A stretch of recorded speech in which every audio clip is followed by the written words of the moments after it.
తలుచుకుంటే నిన్ను ఒక ఆట ఆడిస్తా, నిన్ను 14 ఆటలు ఆడిస్తాడు పైన ఉన్నాడు.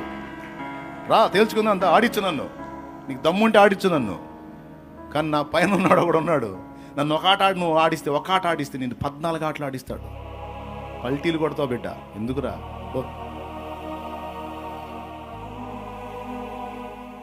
ఏంట్రా నీ బిర్రు, ఏంట్రా నీ దమ్మంటే దేవుడురా. సైన్యములకు అధిపతి యెహోవా అని ఆయనకు పేరు.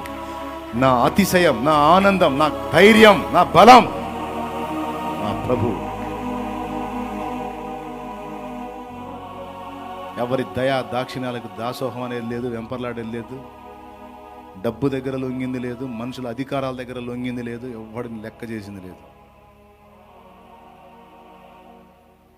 నేను ధనవంతుడని వస్తే ఆ ధనవంతుడికి ఏదో స్పెషల్గా పెద్ద ఈ హడావుడి చేసింది లేదు.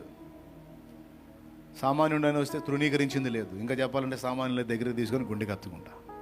దేవునికి స్తోత్రం కలిగి. డాబు దర్పంగా వచ్చి హడావుడి చేస్తే పక్కన పెడతా. అది పద్ధతి. స్తోత్రం. కాబట్టి చెప్పు చెప్పు, ఎవరు నీ దమ్ము, ఎవరు? గట్టిగా చెప్పా. ఎవరు నీ బిర్రు, నీ బలం, నీ రాజు ఎవరో, నీ విన్నపాలు ఎవరికి, నీ మీద అధికారి ఎవరో?